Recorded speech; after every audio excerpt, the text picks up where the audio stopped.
Hi, so I'm Amanda. I am here from Microsoft. I'm a Microsoft evangelist from the Philadelphia region. I work out of my home in Philly in the Malvern Microsoft office. So we do have an office in Philadelphia. So I am, as the first slide on this presentation says, I am not Chris Charla.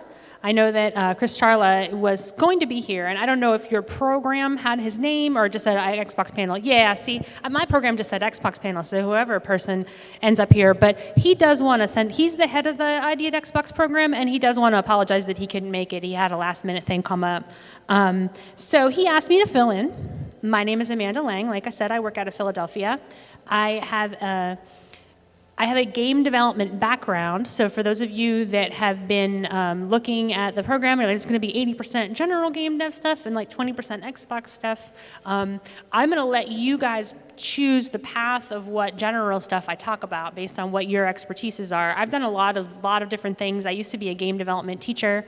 I used to be a game artist doing like 3D modeling type stuff for small projects and at the university levels. So I've done a little bit of serious game dev. I've done a little bit of mobile game dev. So if you've got questions about any type of game dev, I either try to give you an answer or try to point you in the right direction in terms of that stuff. But Chris did have to cancel. I'll be talking about ID at Xbox first, but some of the all-up development content, I do not know what he was going to talk about. So like I said, I will let you guys set the pace on that.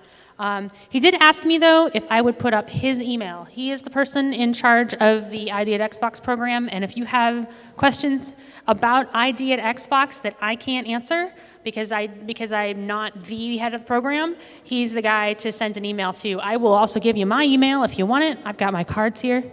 And if anybody wants to talk to me afterward, I'm local, local-ish. I'm in Philly. So how many people are relatively local to here?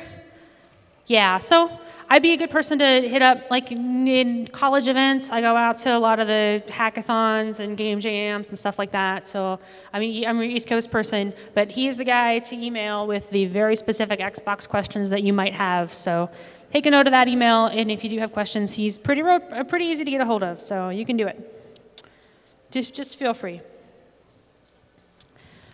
So what is ID at Xbox? ID at Xbox is the Microsoft program that enables developers to self-publish their games on Xbox One right now, and to use the full power of Xbox Live on Windows 10. So if you're making a Windows 10 game and you want to use Xbox Live, that's also through ID at Xbox. There's a lot more to it than that, but at its core, like, that's the point of ID at Xbox. That's what ID at Xbox is. So the Xbox ecosystem today, Xbox One is performing really strongly against where we were at this time with Xbox 360. So in terms of how we're growing, Xbox One is the fastest growing Xbox console yet. We have really strong ecosystem on the store. We have great players. We have a lot of people buying games, buying DLCs. And it's a growing opportunity with more than 200 million devices already running Windows 10. Now, why am I bringing up Windows 10? Well, that's sort of an important distinction to make, right? I'm talking about Xbox on Windows 10, where we have this Windows 10 store that is going to allow you to make the same game that you make for Windows 10 on Xbox. So maybe some of you have heard about like Quantum Break. They just announced that it's coming out for Xbox One, but then they also said they're going to give the Windows 10 version. People that buy the digital version on Xbox One, you'll also be able to get a Windows 10 version of the game. And that's something that we just announced and we're kind of moving forward with. We've invested so much in ID at Xbox so that independent developers have the easiest path possible to get onto our platforms.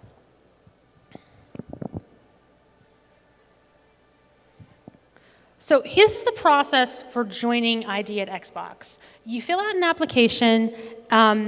We have this website, ID at Xbox. Anybody who has a game you want to put on Xbox, you can fill out an application, submit your game concept, and then you'll be signing an NDA and tell us about the game that you want to make and the platforms you want to release on.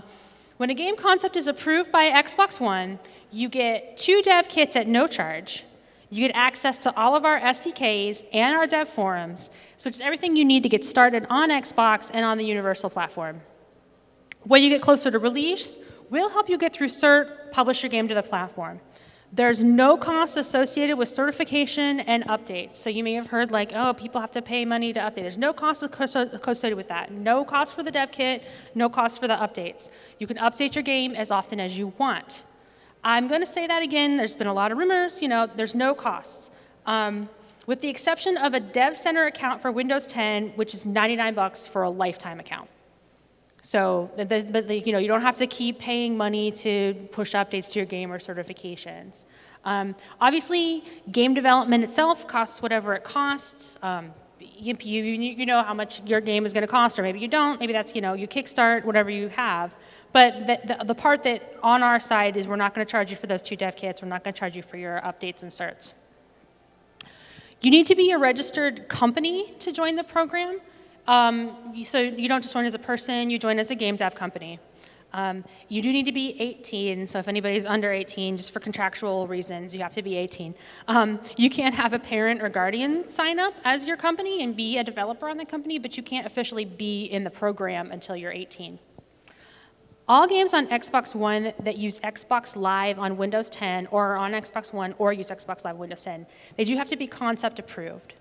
So we have to approve the game you're making to be put on Xbox One. It's a slightly higher bar for Xbox One than on Windows 10, just because there's games that work great on Windows 10 that maybe aren't a fit for Xbox, but that's just the way they have to run it through the concept approval first. There could be a case where they only approve something for Windows 10, and once you run it and you have it out there, then you can submit it for console, and then they may approve it. It's just a matter of trying to put together the right games for the platform right now. The application will ask if you have a Dev Center account with us for Windows. If you don't, you can leave it blank. You can add it later. If you don't have a Dev Center account, it's not a problem when you just apply.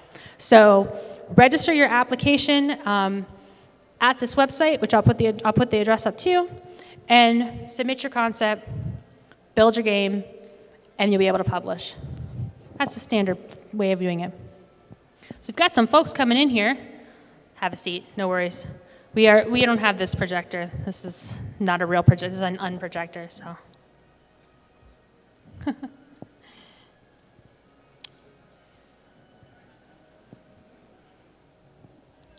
So I'm kind of supposed to lean over and point at this tracks, but super far away from me. So I'm just going to try, and hopefully you can see the colors and nobody's colorblind, because they're a little bit hard to see. So if you are a game developer and you want to put your game on Windows, here's one thing that you can do. You can make a traditional Windows desktop application. That's the thing that you're very familiar with. I'm sure if you've done any kind of game dev at all, even if you haven't, you're just familiar with I have this exe file, I run it as a Windows desktop application, whatever it is, and it runs on Windows on the desktop. You don't need to talk to me to do that. Obviously, everybody does it all the time, and people just make random stuff and throw it up on the internet, and you can get on the Microsoft ecosystem that way. You can just ship it, you can ship it on Steam, you can put it on GOG, you can put it on a disk and mail it to your friends. It'll run on Windows 10, it'll run on Windows 7. Windows is an open platform. Create and sell your game however you want, so you don't need my permission for that. If you want to put the game on Xbox One, you work with ID at Xbox. So we'll get you the kits, we'll help you put the game on Xbox. On Windows 10, there's also the Windows Store. Are you guys familiar with the Windows Store? Right, so we've had it for a while with Windows 8, but with Windows 10, it's kind of coming into a different way. So if you want to make a game that's sold on the Windows Store, you use the universal Windows platform. And this path is cyan colored on the slide, so you can see it's that light blue, right? So you set up your game in Windows Dev Center, which is that $99 lifetime application you can get. Register your game, and then you can ship your game on various Windows 10 endpoints. So that's from Windows 10 PCs to Windows 10 tablets, to the phone, and eventually HoloLens, which would be really cool. That's running Windows 10. So have you guys seen the HoloLens? Yeah, it's pretty awesome. It's pretty baller. That's a Windows 10 device. So you can ship a game that runs on Windows 10 as a game that runs on Windows 10. Obviously, if you're going to do something different with holograms, it's going to be slightly different than something that's just going to run windowed. But there's all kinds of things you can do there. It's still going to run the same. You don't need to talk to Microsoft to get your game on Windows 10. You just need to have that Dev Center account, just like with any other app store, and put your game on the Dev Center and go through the cert process through the App Store, the Dev Center, basically. Now, of course, if you have questions, you can reach out to me. If you're curious if your game is cool, if you just want to talk about how to get your game on Windows, if you've got bugs, whatever, you can reach out to us. We're not hard to get a hold of, but you don't have to. If you would like to use Xbox Live features on your Windows 10 game, which a lot of people want, right? If you want the leaderboards, you want the friends list, etc. Xbox Live is a great social platform. We just love that we have these built-in leaderboards and your whole friends list and everything. But if your Windows 10 game is going to use those features, see where it's got that green line? That's where you have to contact ID at Xbox to get access to those features. And Xbox Live is optional. You don't have to have it in your game. But a lot of people ask, like, how can I get achievements in Gamerscore in my Windows game? This is the path you have to go through ID at Xbox. If you make a UWP game, you will be able to ship it on Xbox One. It will require Xbox Live. So again, that's where ID at Xbox and the dev kit comes in. Every game on Xbox One requires Xbox Live. If you've made an Xbox One game, converting it to be a UWP game on Windows 10 is pretty straightforward. So if you've already made an Xbox game and you're looking to put it on another platform, we hope you'll think about just going ahead and put it on Windows 10 as well, especially if you've already got all those Xbox features. It's just an extra bonus for you to have it on that extra platform. So is all that relatively clear? Cool. So a couple of things we talked about already. But I think it's important to note, ID at Xbox is a program designed to make getting Xbox and Windows 10 with Xbox Live as easy as possible for independent developers. There's no limits to the program. You have access to all of the Xbox One hardware features if you're in ID at Xbox. Your game is sold in the exact same marketplace as all the other games. So the store is the store for ID at Xbox, the store is the store for Xbox. It's in the same store. On Xbox One and Windows 10, games are games. You don't have to pay the certification fee, as it mentions on the site, and you do have free access to the dev kits. You'll also get the Unity to Xbox One. For those of you that use Unity, a lot of people do. I like Unity. If you want to put your game on Xbox One and you don't, you'll get that pipeline. We'll click that button on.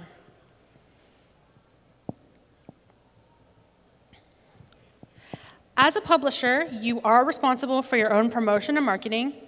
But there are some ways that we will work to amplify your work. We have social engagements. We have Major Nelson. They help get the word out as games are shipping, and we make announcements. We also make announcements on Xbox Wire, our official Xbox news service, pretty frequently. ID at Xbox has social avenues. We'll help with retweets. We'll do streaming. There's dashboard opportunities and ways to promote your game in the store and on the dashboard. And those are dependent on a lot of factors, but lots of independent developers do get them. So it's one of those things where you'll negotiate with us, reach out to us, and we'll talk about how we can promote your game in a unique way. We have been showing games all over the world, so if you have been to E3 or if you've seen Gamescom, we have a pre-PAX open house at the Microsoft campus where we show off these independent games. We do make sure that games in development has an opportunity to be submitted for one of these events. So if you're interested in getting your game out there, getting it promoted, getting it in shows, we talk about how we can include those games in our promotional efforts. So these goals are what we see as the goals of our program. This is internal documentation. This is the stuff that we read inside house. This is where we're thinking. We want you to be able to focus on making great games. We want to focus on making a great platform to show off your game. We want to have a sustainable marketplace so you can sell games, so you can make money and keep doing what you love. We are working to improve that store and marketplace and dev center all the time. So as we keep rolling Windows 10 features, we're going to make this a great place for game developers to sell their game. Video game is a hit-driven business. We just want to provide you every opportunity that you can have to succeed. And it's important to us to communicate to you as transparently as we can and to listen to developers about what we can do to improve our processes. So that's why I'm here physically, and if there's any questions that I can't answer for you about the ID at Xbox process, the cert process, et cetera, email Chris Charlotte and he will. So there's sometimes like I won't be able to answer, but he will be able to answer, so it's a good person to reach out to. So I'm gonna give you this URL. This is where you apply for ID at Xbox, and that's our Twitter as well. Follow that Twitter because it's cool, you'll get lots of announcements about what games are coming out, what games we're excited about, and just general development announcements when we have them. So there will be more development announcements throughout the year. We're rolling new stuff out all the time. We got GDC coming up. So I hope you guys keep an eye on this. And if people have questions about game development in general, now's a good time to ask me because like I said, this panel was originally ID at Xbox stuff, and then whatever general game dev stuff you have. I don't have the slides for that, but I am more than willing to riff off the cuff or just take your questions about it. So let's actually do that. If people have questions, yes, sir. Now, back in the day, I used the XNA to develop 360, just like Amstrad stuff. Because I'm not really too familiar with the Xbox One, but does it use like XNA as well? We're not using XNA with this. We're using the Windows Universal Application Platform with this. So look at UWP development. That's going to be your ticket to the easiest port from Windows 10 to. It's not that XNA is. It's just that's not our pipeline right now. So we're doing the UWP stuff. Yeah. And is it still C# development? Yeah, you can do C#. You can do C#. You can do C#. You can do DirectX development. You can also do Unity and Game Engine as well. Yeah, which also takes C#. And now with Unity, I think it's 5.2, there's also the Visual Studio plugin directly for Unity. So that's an integration between us and Unity that you can use to then develop your games for Windows 10 and for Xbox One. But you don't have to use Unity, you can do C#, you can do DirectX. Other people with questions? They don't have to be Microsoft, by the way. Yeah.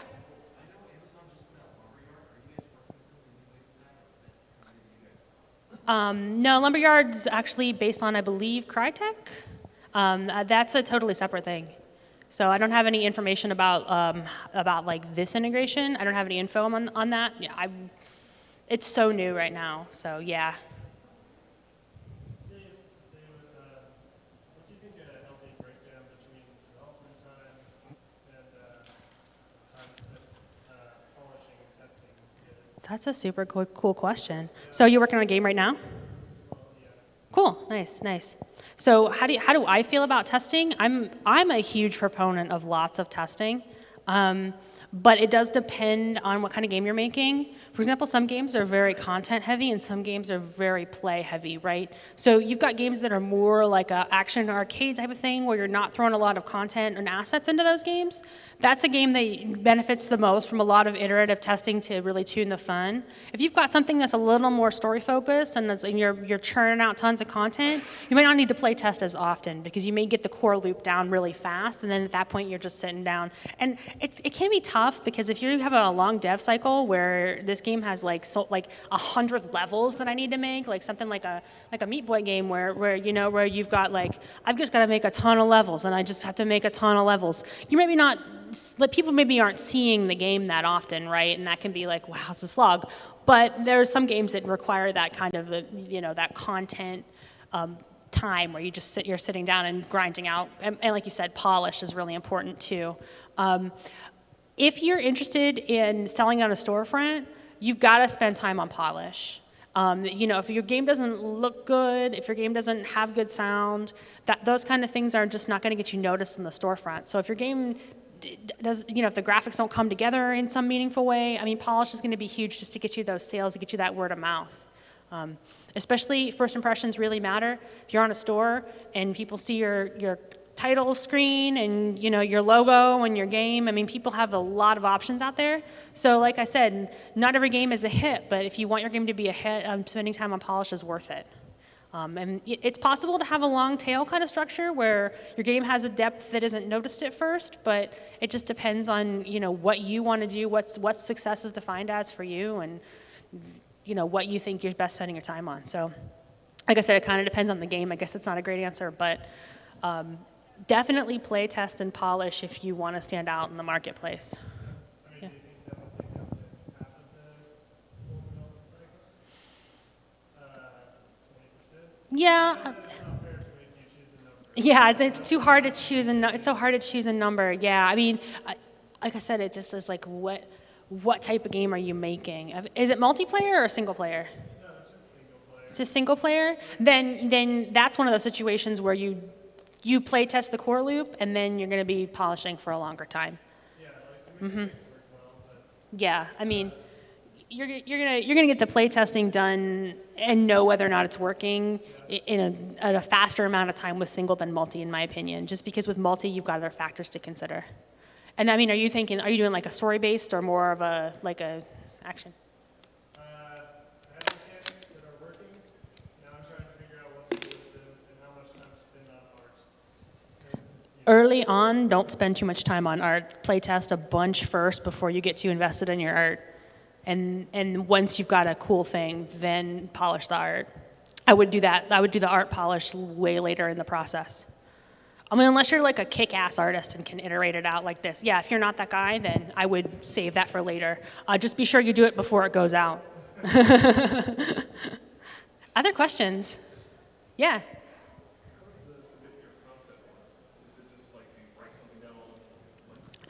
With the concept submission, the more of a game you already have, the more likely that they are to look at it with with interest. They'll ask for stuff like video, and if you've got a demo and you can shoot a video of it, if you've got graphics that are working, you can just submit a concept, and people do all the time. Just increase your chances. Honestly, the best way to get your chances the best is already have it running on Windows 10 and be like, hey, I have a Windows 10 game. And it depends a lot on, this is all stuff that you'll talk to ID about. If they think you've got a cool thing and they really want it, they'll talk to you about it, so submit. I'd advise you to get that game running, especially if it's running on Windows. That's a good time to submit it. But if you've got anything to show, you can submit, you can put it in the program. And you can always email Chris too, and just ask him, hey, do I need more? Or you can even email me and ask me if I've got a card up here, hey, do I need more for this? What do you think about this idea? Whatever it is, even if it's an idea, you can shoot it at me first and I'll talk to you about it. I'll talk to you about how to get it made. Anybody else? Yeah? If I want to release something on Windows Store, would there be a conflict if I want to release on Steam as well? No. Windows Store, you do not need my permission to put a game on Windows Store. So you can distribute your Windows game however you like.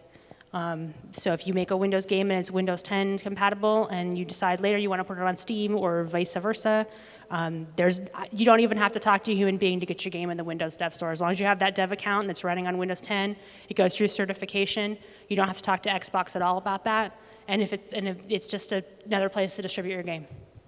Yep. Right, is that a hand up the back? Oh, yeah, go ahead.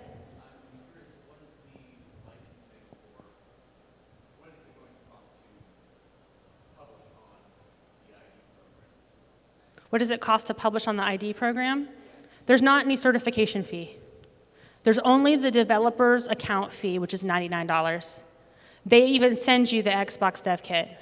So we don't charge you for that. We don't charge you for the 2 dev kits for ID at Xbox. And there's also no fee to update your game. Yeah, a lot of people thought that there was. So that's one of the things I'm here to dispel. No, there's not a fee. All we have is the one-time Dev Center account purchase, which is like a lifetime account now. It used to be like you had to re-up every year. You don't have to do that anymore. It's just same as the Windows 10 Dev Center.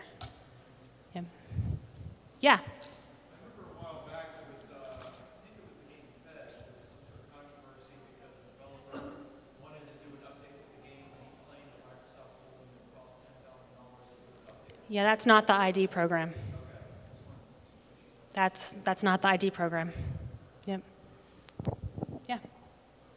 So for the dev kits, is that just like an Xbox? The Xbox Dev Kit is the Xbox One Dev Kit. So I don't have specifics about that because anybody who has gotten one has the NDA stuff and they're on the NDA board. So, but it's the Xbox One dev kit. You get 2 free with the ID if your game ID is approved. Yep. Yeah.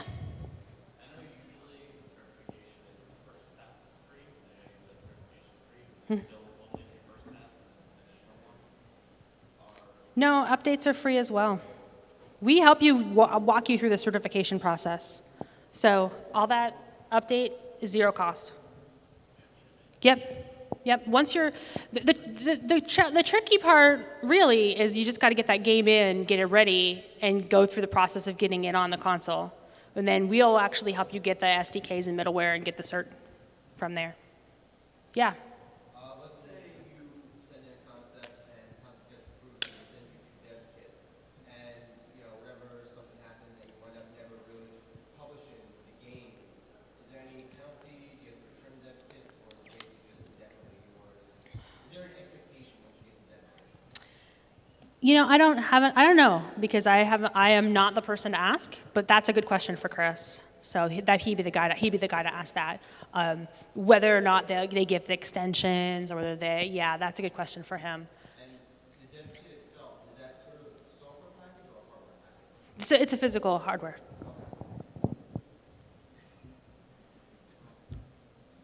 I can't give a lot of details about the dev kits just because everybody who gets one has to do the NDA thing. So, yeah. Question? No? Oh, yeah. Well, do you foresee any huge issues with doing development on a 360 controller? And then, Oh, on the controller? Nah, a lot of people use the 360 controller. The 360, I love the 360 controller. the reason I mention is most PC gamers use 360 controller while the Xbox One is on. Yeah. And if you have a situation where it's like, oh, the controller button's not mapping, you would know once you had the dev kit whether or not the controller button was mapping. You could fix those issues. Most PC games I see are using those 360 controllers, so it's nice to see that people are still using those and getting a lot of use out of them. I love to have one plugged into my PC at home as well. I mean, I'm a big PC gamer. In case you didn't realize, I mean, obviously I'm here with Xbox, but I'm a big PC gamer, and the fact that the Windows 10 kind of lets you do what you want with your PC games is awesome. So, yeah.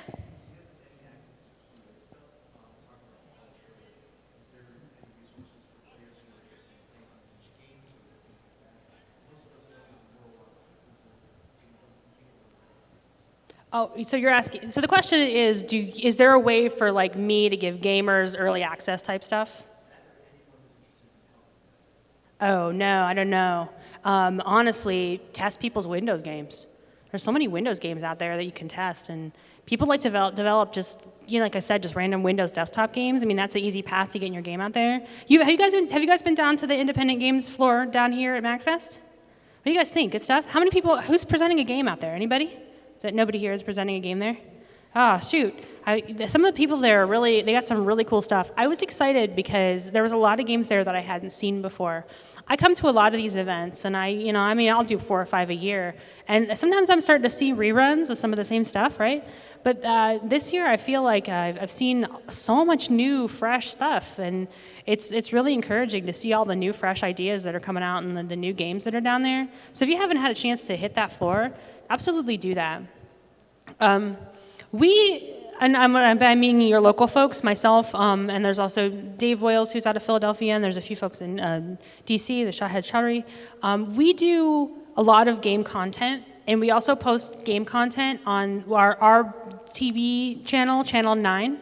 So I just did a video recently about the Windows 10 path from Xbox to Windows 10 and Windows 10 to Xbox, because there was just a lot of weird confusion about how come a game that was going to be an Xbox exclusive is now going to be on Windows 10? Well, the fact that they're making this universal application platform, so it's basically the same thing. It's an easy port. You don't have to do a lot of extra work to put that game from Xbox One to Windows 10. So why not go ahead and do it? And we have a channel where we're teaching people that development from scratch. So if you go onto, the website is called Channel 9 and look for the Game Dev Show. Over the next couple of months, we're going to do video tutorials, just walking people through in great specifics, like that exact process, and walking people through different ways to get your game both on Windows and just different game development techniques that you can do. The first video up there now is a really good long depth video that's just what language should I program my game in? And a lot of people have that question because they're maybe beginners and they want to get started and they don't know how to begin programming a game. And it can be confusing. There's so many languages out there. You know, we had a question about XNA. We had a question about C#. There are people using different game engines. Maybe you want to start with a drag and drop. I really like Game Maker. I'm a huge proponent of that. Game Maker's fun to work with, and you know, some Undertale was made in Game Maker. I mean, you know, it makes serious games, right? So the fact is that there's all different things out there for you to get started coding your first game. We're just going to show you a bunch of different ways to make that happen. Whether you're a programmer, whether you're more of an artist who's interested in something that's a little bit more intuitive, more drag and drop-ish. So look up Game Dev Show. We do that here at Microsoft, and that's just something we've just started doing just recently because we know we have a lot of people that have a lot of questions about, I've got this idea, how do I get it out there? I'm also doing some work with VR, so if you've got questions about that, you've got, I mean, HoloLens, so the dev kits are coming out in sometime early this year. They're going to start releasing those first dev kits, so you'll get more information about that really soon. And Unity does work on that as well, so if you're a Unity developer and you're interested in getting started, Unity's a great way to get started with just a lot of game dev. That's one thing we're definitely pushing for people to try on the Xbox One as well. You don't have to. If you're writing in DirectX and it's going to run in UWP, that's great too, but it's just different options.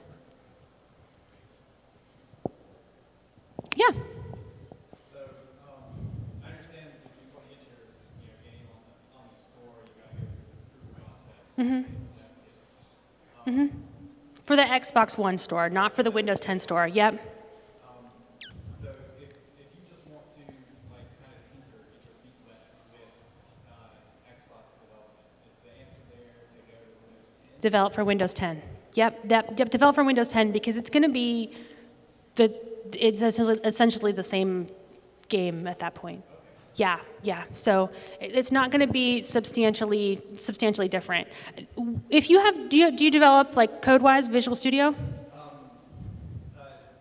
Visual Studio, but I'm a developer. What do you work with? iOS. Oh, there you go. So yeah, develop for Windows is what I would say. Yep, that's going to be your pipeline. If you like happen to have Visual Studio and open it up, there's actually like an option there to see what it would look like on the Xbox screen. Like that's how committed we are to doing that now. So that's actually added. It just says this is what it would look like on the, and all it does is give you a display size because that's what we're concerned with. We're concerned with what screen is it on. It's because it's Windows 10 regardless. At that point, you're exporting it the same thing. So we'll give you that preview at least to let you know what it would look like, and then if you decide to go through the process of getting your game idea approved, then go from there. Yep. You guys can ask me general game dev questions, by the way, because I know we got a lot of people who haven't done it. Yeah, go ahead. Sure, great question. What goes into game development in general? Yeah, awesome. That's a great question. Now, did you have a small question? Because that's a big question. Yeah, it was actually, I was wondering about RPG Maker and if there was easy ways to like port to, you know. Oh, I don't know. I'm not that familiar with RPG Maker. That's one to just look into. I have. It's one of those ones I have and I played with for 5 minutes and then decided I wanted to do something else. Maybe a question for Chris Charla, but take a look at the Windows pipeline on RPG Maker and see how it does, and then get back to me and let me know, or I'll get back to you and let you know. I don't know, either way. So how to get started doing game dev? That's a super question. I personally came from the art side. So I used to do, like I said, 3D graphics, 3D modeling, animation, texturing and lighting, and I was interested for a while in special effects type work. And then it was like, Final Fantasy seems cool. What if I did special effects for a video game? That would be fun. And then I kind of got in this idea of like, oh, I could learn to program and make stuff that way. But everybody's path can be a little bit different. What's cool now is that There's more ways to get started developing games than there's ever been before. When I was first getting started and I was looking at blank screens and trying to write code, I didn't even know, how to make a game. And because I'm more of a visual thinker, because I come from that art background, I was drawn to tools that would allow me to sort of see something visual. So I loved to work with Flash and ActionScript because that gave me the ability to draw a picture and then animate that picture and then put programming on it. So kind of coming from that direction. A lot of people will write code and do what they call programmer art, which is just like blocks and bricks and stuff. And that's totally legit and a great way to get started.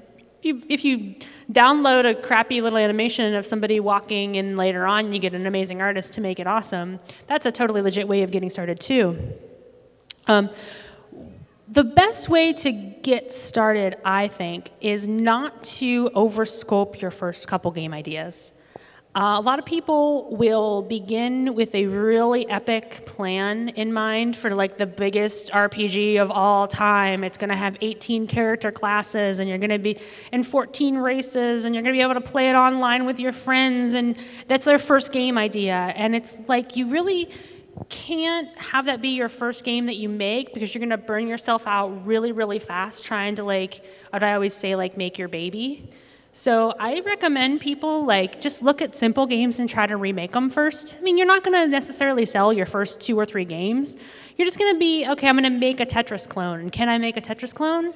Cool, I was able to make Tetris. I know how to code Tetris. Or I was able to do art for a game that, maybe a game that already exists template, you just redo the art in it. Find ways to make simple projects, because if you complete something and you get it done, you have that sense of oh, I can do this. That'll give you those stepping stones to making a bigger game. I know someone who has a really big game idea in their head, and it's very hard for me to convince them to start small. But the thing is, if you have that big idea in your head, it feels super duper overwhelming. So take what game concepts you have, figure out which ones are kind of on the small side, and if you can't, break it down into individual pieces and just develop one piece of it. What they call a vertical slice is a whole game, or you can make minimum viable products, which is a tiny little game that's maybe playable. Another really, really good way to get started is a game jam. This is the first year I haven't done Global Game Jam. Last year it was here. We had a Global Game Jam at MAGFest, and that was super awesome. Has anybody heard of Global Game Jam? Couple folks, yeah? If you haven't done it, do it. All you do is you got friends and you get them thrown into a place, or maybe they're strangers, maybe you're working with people you don't even know, and they give you a prompt at the beginning of the jam, and then you've got 48 hours to make a game out of whatever prompt they've given you. So it could be anything, it could be something weird. What was the theme of this year's jam? Who did it this year? Anybody? Ritual, I think it was. I think that was the theme. They'll give you a word. Sometimes one year it was the sound of a beating heart, and that was the prompt. And then they made Surgeon Simulator. That was one of the games that came out of that, but that was a very memorable one because that game is crazy. So that's a really good way to do it because you're going to be thrown into a place and they're going to say, make a game. And you're going to be like, well, I don't know how to make a game. Well, you're going to learn in 48 hours. You have to learn right now. So it's nice to just sort of force yourself into doing that and get out of your comfort zone. In Philadelphia, we actually have a game dev community that works out of a co-working space called the Philly Game Forge. And they do game jams once a month, more or less. This year, this month they didn't do one because the Global Game Jam just happened, but they almost always do one every month. And it's just another way of we're going to make a game, you've got 2 weeks. And then whatever game you submit at the end of the game jam, they're going to judge it and see if it's fun or if it's not fun. We've had so much fun making card games and all kinds of alternative types of games. So I would say if you're really interested in making a game, the best way to get started is just to start and figure out what part of game making interests you the most. If it's writing the story, make a twine or an interactive fiction of some kind. I've made text adventures, literally go left, go right type of text adventures. There's a way to do that. And if that's what's interesting to you, then do that. If it's drawing the pictures, like I said, just find a game that you think is cool and take it apart and reskin it and just do new levels or do new art for it. And if it's doing the coding, then you got it made because if you can code, you can make all kinds of stuff. And if you don't know, because you just have this game idea in your head and you're itching to get it out, you don't know where to start, grab my card, email me, and I'll tell you where the best place to get started with that is. Another thing you can do is find friends to collaborate with. Find a community to collaborate with. If there's meetup.com, where you can find people that are like-minded to you in whatever city you happen to be in. There's websites online for freelance, there's like e-lancing. And we've also done, myself and another Microsoft employee, Tobias Arles, did a video. It is on the Microsoft Virtual Academy, and it's literally just like game dev basics. And we go from the very ground up, like, I don't know how to get a game dev made, where do I start? And I'm in that video, and he and I both do like the whole, like, what's an asset? How do you what's the difference between 2D and 3D art? You know, what's a good place to get your feet wet? Talk. So look that up too, Microsoft Virtual Academy, Game Dev Basics. That's another way to, like, if you're totally noob to game dev, it's a good video series to watch. Are there any communities to help out with like artists or musicians? Like, what's the best way to go about doing that?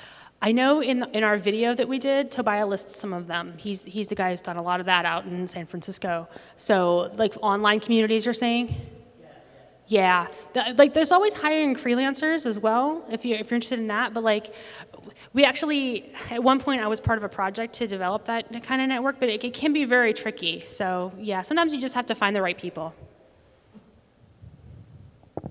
Yeah. Whenever you find people who are willing to help you work on a project, well, specifically like an artist, how do you keep them on task and excited about the project in the way that you are?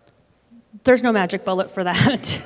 Especially if your project is your baby and they're not as invested. Money, that's the real answer. I see some nodding. Artists got to eat, so I mean, hiring an artist is great if you need an artist for your game. It's not that artists are flaky, it's just that maybe it's your baby and the artist isn't as enthusiastic about it as you. There's other ways to get art. Like if you're doing Unity, there's the Unity Asset Store. There's free and royalty-free art that's out there just to get yourself going. Now, is that going to make you stand out in the App Store? Probably not, but it's a good way to get yourself started.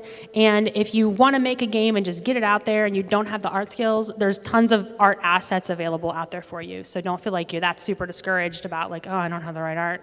And if you take one of my cards too, I can give you like some lists of websites where you can get royalty-free stuff just to get yourself started. Yeah, there's tons of stuff. So, but it can be hard to keep an artist on task if it's not their project. So you've got to either got to find somebody with the same enthusiasm about the project as you, or you gotta do some business, basically. You gotta set up a company. If you want to be on Xbox, you do have to be a company. You can't do it just as a person. So that's one of the incentives you can have to, like, form an actual company, go through the process of making up a company and putting together the paperwork and all that. That's a great question, though. I know I've been in a lot of hobby projects where people have been like, oh yeah, we're totally gonna make this game, and then you kind of have like too many people writing story and only one guy drawing sprites, or too many people coming up with different systems designs and only one person actually coding it, and then it's like, oh, it's like a lot of work for one person, or you can't agree on a game engine. I've been on a lot of those little teams, and sometimes that just happens. Your hand up? Yeah?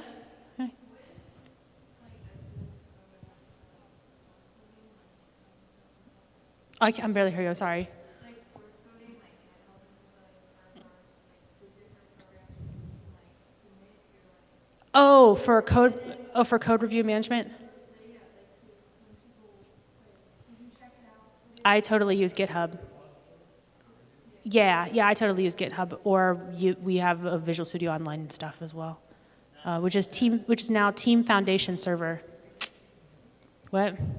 TFS. Yeah. I almost got it wrong, and I'm like, yep, it's Team Foundation Server. That's a Microsoft one. That's a recent rebranding. Yep. Team Foundation Server is good, but I use GitHub. GitHub is good. You know, for especially if you're okay with open sourcing your code, you can get it private, GitHub. I mean, but yeah, TFS is good. That's the Microsoft thing. So that's one way to do it. There's other stuff out there. I mean, if you're trying to share code, but those are the two that I use. You're working with a team right now? Cool. So I work a little bit with I work a lot with Unity right now, and I used to work a little bit more with Unreal, and that's like all C++. So. Unreal 4, how do you like it? Oh, okay. Just asking, have a conversation. I think that's really fun.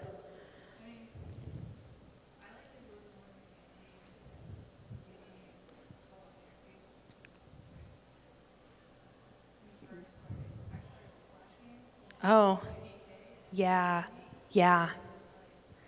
So Flash to UDK, it sounds a lot like my pipeline. I started out doing ActionScript in Flash, and then I did Unreal 2. That was what I was working on for a little while. And if you've ever played with Unreal 2, it's very different because normally in a 3D environment, you have like a bunch of nothing and you put stuff in it. But Unreal 2 has a subtractive paradigm where you have like a bunch of everything and you carve out of it. Totally like, whoa, psh, totally different way of thinking about the world. And then Unreal 3 does either or. And now that they're on 4, I started with 4 like when they first released 4, and 4 is like what I normally use for Unreal now. And it's more like what you would expect, right? It's more like an empty field where you put stuff in. But for a while, like it was completely backwards from that, and it was totally weird. So I just like a weird like game dev story from way back when, but use whatever tool you're comfortable with, you know? People like to make retro games too, so people code in older engines just for funs. Yeah, I got my start actually talking about Unreal 4. Mm-hmm. The first program Tim Sweeney ever made was called ZZT. Yeah. ASCII graphics. Yeah. And that's how I learned to code when I was a little kid. So the other thing that's cool here is there's the computer museum that has the Commodore 64 and a bunch of other stuff. We're doing a retro games panel tomorrow too at 10 o'clock, and I'm bringing some of my old retro games magazines. Yeah. I'm a retro games enthusiast as well, especially retro PC type stuff. So yeah, it's a fun times. I mean, I got my start developing on the TI-81 that's down there. So when I say developing, I mean I was 4 years old slamming keyboard, but you got to start somewhere. And if anybody has ever tried any kind of games modding, it's another good way to get started making games. That is to say, like, take your favorite game and take it apart and find the stuff in it and then put it back together again in some other unusual way. Another great way to get your feet wet. It's another thing that I used to do in my spare time, and it's something that has always been fun and always kind of led me in a direction of like, how are these things architected? Like, what are the file systems involved in these things? And it's just a good way of seeing like how bigger games are made, especially since bigger games take a team of people to make. I mean, if it's a really, really big, really polished game, chances are good and possibly hundreds of people worked on it, right? If you think about something the size of Halo, it's a really big team that works on that for a long time. So your first game's it's not going to look that way, but you can at least like take a look at how some of these games, especially if you have them on PC, you can see kind of how they're put together. You can start analyzing them in critical ways, and you can figure out here's what it is that you can do to put this game together and make it. And I think that one of the things that Chris was going to talk about, which is the thing that I can't really speak to, is more on the like industry market side, right? Like how independent games are doing in the marketplaces and stuff like that. So if you have questions like that, he'd be another good person to hit up about it, like in terms of money and selling and that kind of thing. I'm more on the like, if you're a first-time developer, I'm a good person to talk to.